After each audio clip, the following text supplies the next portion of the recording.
Hello, my patrons. How are you guys tonight? I did not schedule this, so unless it's popping up in your Gmail, you may not even know that I'm on right now. So I must remember to schedule these just to be sure you all get that note and you have time to plan. Okay. So tonight we're talking about the next 4 chapters of The End of Jobs. I hope you've been able to start reading it or to at least look at the video that I posted on the Patreon. You can get an idea of what it's about, so you don't feel like completely lost as we're going through this. Okay, so we're going to finish this book by the end of September. All right, so it's a very good book. It's something that has, there's a lot of gems in there for you to visit and revisit, which I do from time to time. So we're going to go over the next 4 chapters here. So you should be up to chapter 8 right now.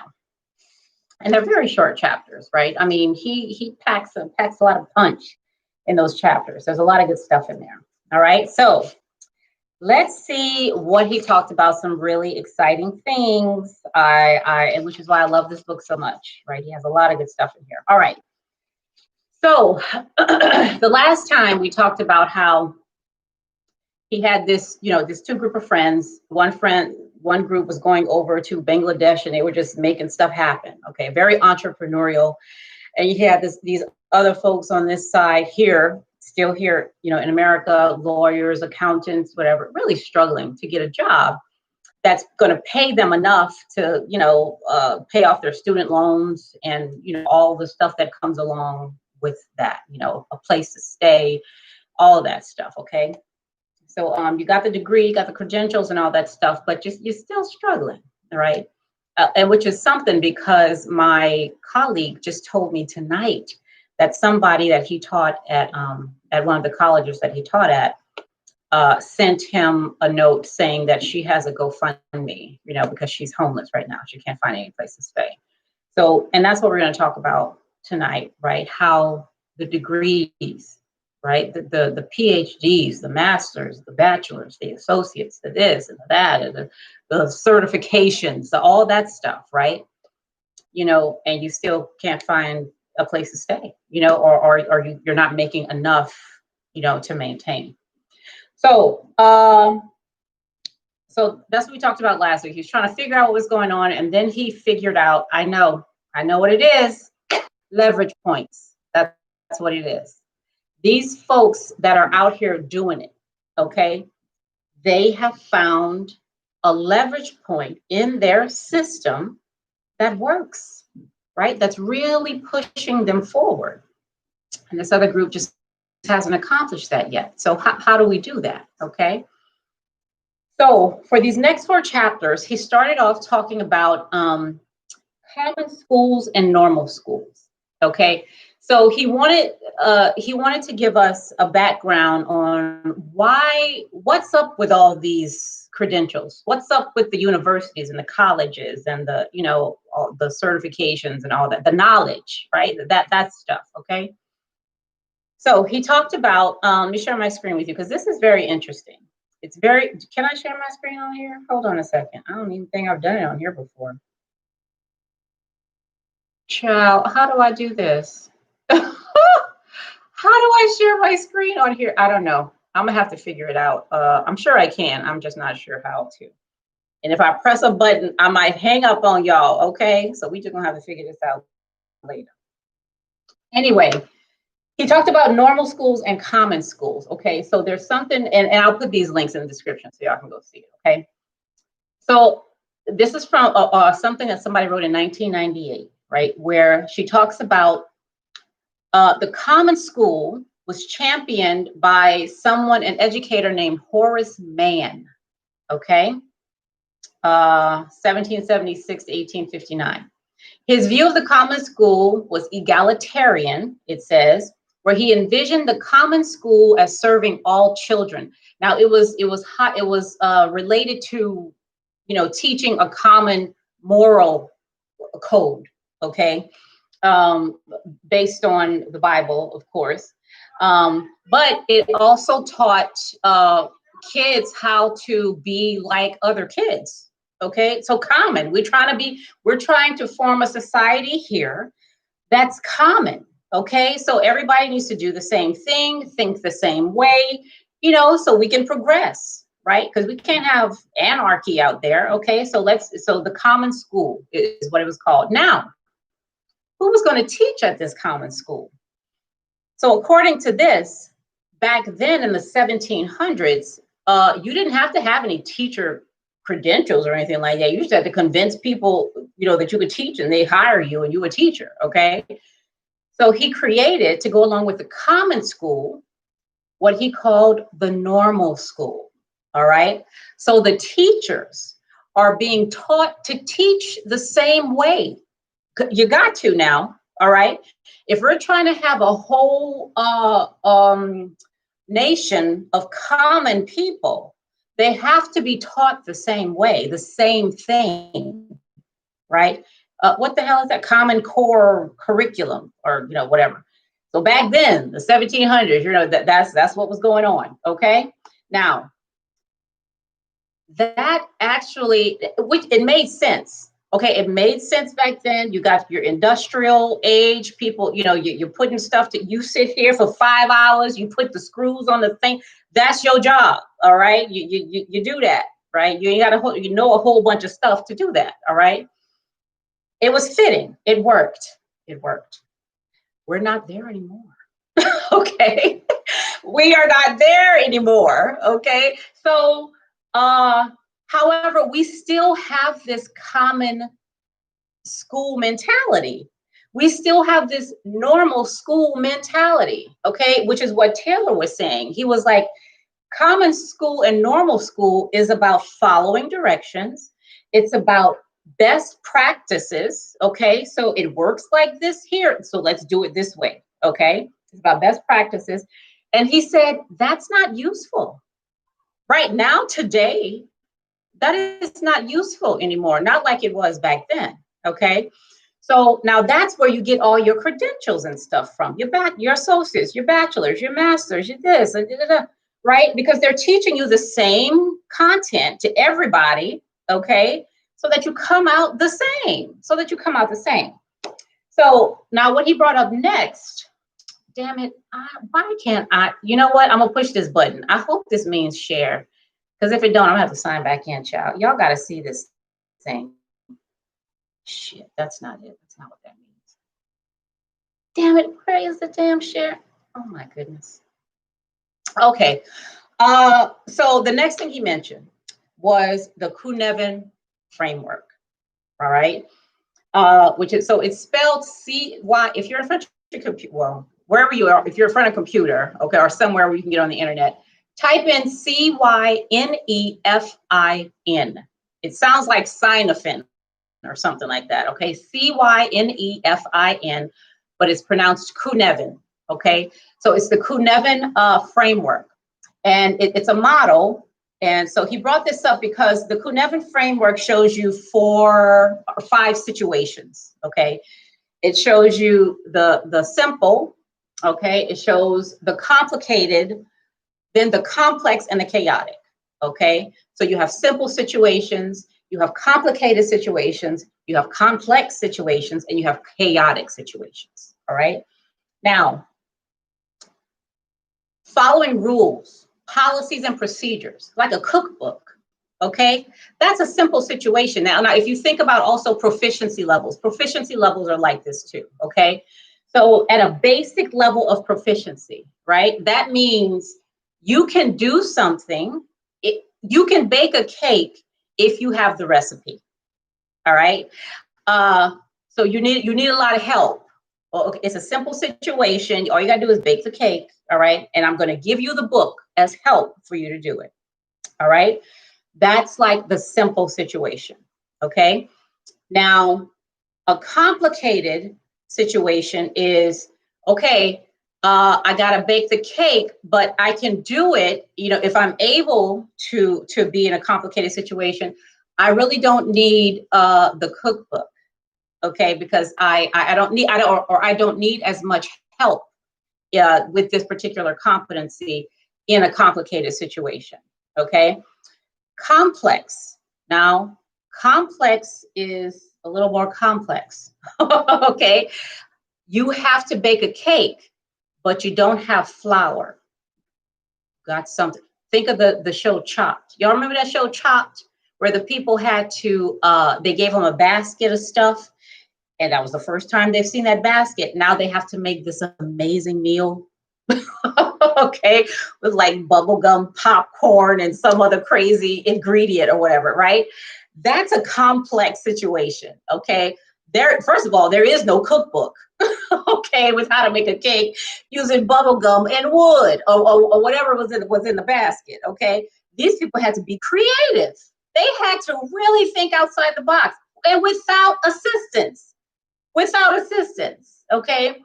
Now, chaotic situation, there is no connection between cause and effect in a chaotic situation, right? So the best thing you can do is to try to get back to complex, right? To really try to get back to complex. So the way that Taylor explained it was, if you think of a complicated situation as the 80-20 rule, okay? So 80% is, you got the recipe. 80%, you got the best practices, right? You pretty much know, what to do from the policies and stuff like that, right? But 20% of the time, you're gonna have to, rely on your brain. You can't Google it. 20% of the time, it's not Googleable. Okay, so that's a complicated. Now with the complex, it's opposite. Okay, 20% of the time, you can do the best practice thing, but 80% of the time, you're really going to have to, some trial and error. You got to experiment, to be able to navigate in a situation like that. All right. Now, in a complex situation, right?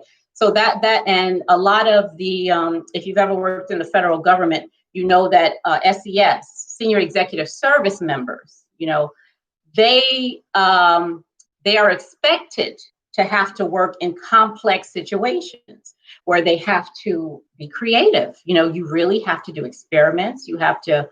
There is no expert really, that can get you out of a situation. You're going to have to be creative, and you're going to have to use other skills other than the book.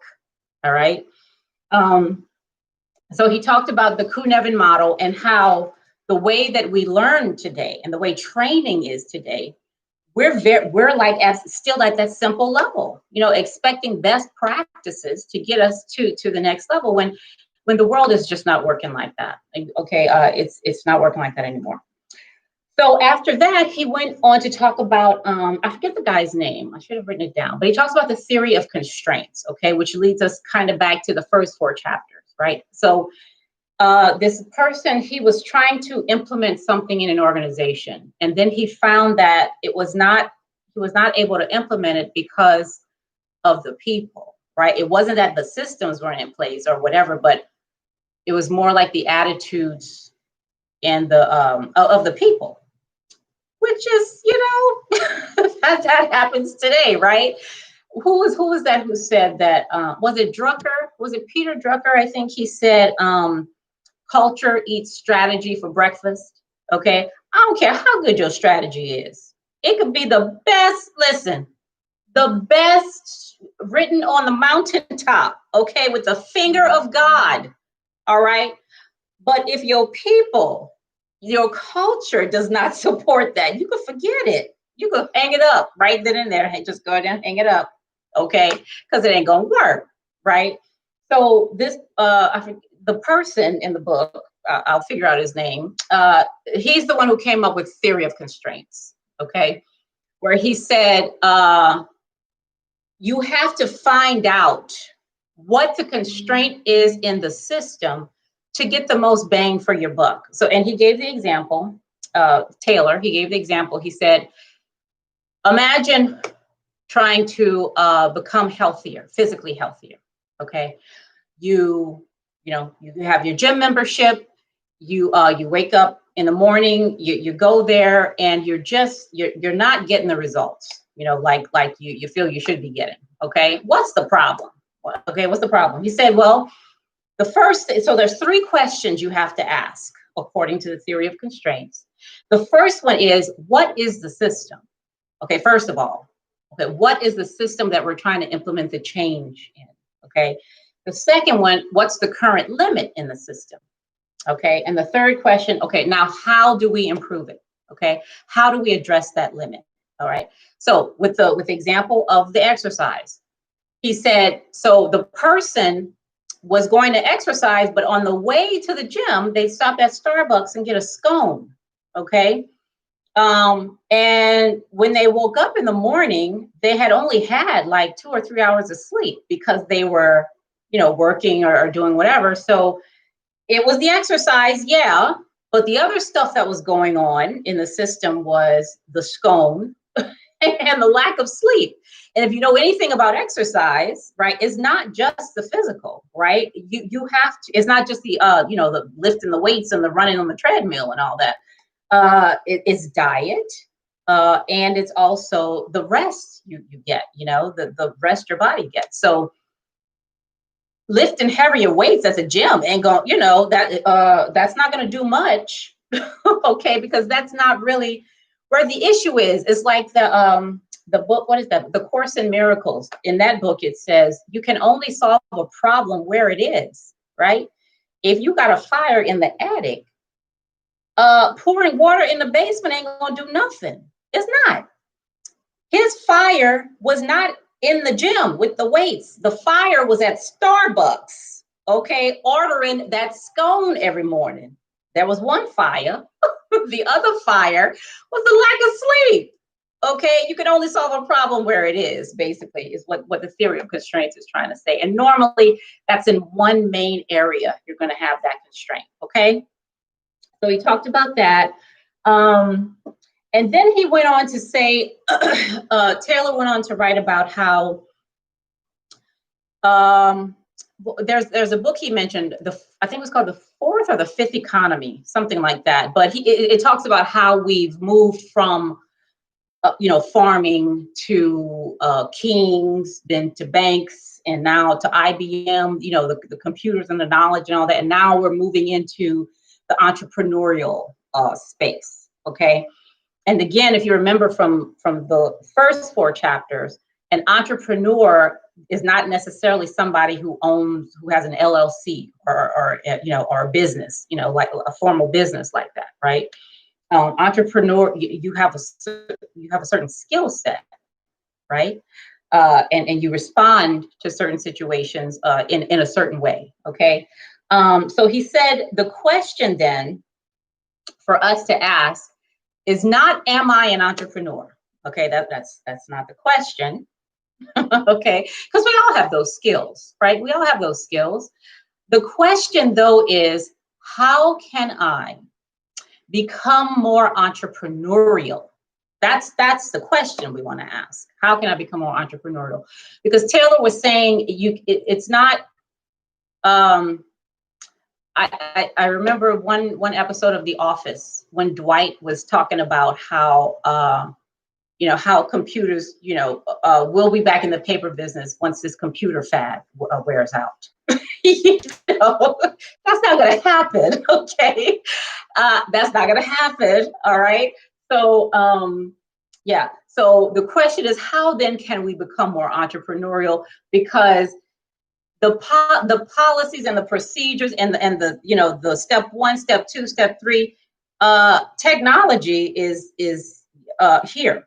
Okay. If it requires step 1, step 2, step 3, it doesn't need you to do it, right? I just read an article about some artificial intelligence. Oh, it was in the game that we played, right? That trivia game that I had last week on my other channel. It was talking about artificial intelligence is now moving toward what they're calling IA, intuitive intelligence, okay? Where the technology is actually taking what it already has and coming up with its own conclusion. It's not machine, it's even more than machine learning, right? It's more advanced than that, right? It's some Skynet type stuff, okay? From Terminator, all right? It's like, that's what's going on right now. So, yeah, so we don't want to be left behind. Okay, so we don't want to be just relying on the step one, step two, and what does Google say I have to do here? Okay, I love Google. Google is amazing, right? But like I said, everything is not Googleable, and nor should it be, right? Nor should it be. We need to be coming up with other stuff, other ideas, other ways of doing things. Okay, so toward like chapter 7 and 8, that's when Taylor started talking about the same way that we invest in other things. With we invest in businesses, say, we in the stock market or whatever. You look at the information, how many shares are coming in. I don't know, I'm not financial, like, that kind of stuff, but and you make a decision to invest, right? So he said that it is also possible to invest in in becoming an entrepreneur, right? So he called that making a career investment decision, which I loved. You make career investment decisions, okay? Which is not just money. You invest more than money. You invest time, right? You invest other kinds of resources. You invest your thinking in something. You invest your attention to something, right? Those are critical investments. You know. So where are you going to do that? So one of the things that he talked about, and in the following chapters, he's going to talk about more. But something that he brought up was investing in apprenticeships and internships versus school. Now, he's not saying don't go to school, okay? But where do you want to make that investment? Where are you going to get the biggest return and more quickly, right? Unless you got, money in your pocket. If you take the school route, you may have to be paying student loans back, for a while. Is that something you want to do, right? By being in school all day, where it's really, academic, depending on what kind of program you're in. Now, some of these programs are getting a lot better. Like, I have to admit, so I've heard some that are getting a lot better. But, for the most part, the intern or the apprentice is doing it, right? They're in there doing the stuff, getting their hands dirty, making mistakes, learning it, and learning the theory at the same time, right? A lot of times, you're all about theory and memorizing stuff and getting the test, getting the A on the test, you can, pass or whatever. So the question is just what's the best career investment you can make right now? Okay. Be it money or something else, some other valued thing that you have there. Okay. So that was the end of chapter 8. There was a lot of good stuff in there. And I think what I'm going to do is like write not even write, like bullet a short thing on the Patreon so that we can know, okay, this is what happened for the last 4 chapters, before we get to the next one. So y'all can review that before we have the next meeting next Sunday. Okay. So I'm really excited to get to the part where he's talking about, last time I talked about those 12 leverage points that we all have in our system. I can't wait to get to that part. That's going to be really exciting. And, finding out when you have the insight and you can just find out, okay, where is it? Where can I make a change that'll really just, make me take off, right? Because it's there. We have to realize what it is, right? And we kind of do know what it is. But you get that whole thing, like, the book Immunity to Change. That's a real thing. It really is. That's man, I tell you, that's a real thing. That immunity to change, man. And unfortunately, the way it is, the higher the leverage point, which means the higher it is, the more impact it has. But that's also the more difficult it is for us to change. I tell you, it really is. Well, we're going to get to that. We're going to get to that, and it's going to be fun, and I'm excited, and I can't wait. So please go ahead, and if you haven't gotten the book yet, go ahead and get it on Kindle. You could probably borrow it too. I think Amazon has that borrowing thing. And I'm not sure if the libraries are open now or not, but you know, they may be, I don't know, but you could get it from the library as well. Or there's a lot of stuff online. You know, he probably has a free PDF or something out there. I'm not sure. And you can definitely find some stuff on YouTube, okay? So you won't be totally in the dark, you know, as I'm going over this stuff. So, all right, that's it. I'm excited. I can't wait to get to next Sunday to see what else we're going to do here. And if you have comments, I guess my comments are working. Like, y'all don't have to just sit there and listen to me talk, okay? If you have something to say, you know, about the book, something you found interesting, then go ahead and say that, okay? I want this to be a dialogue, okay? This is not, I'm not a teacher. This is not a teaching session or anything. All right, y'all have an amazing night, okay? Thanks for being here. Bye.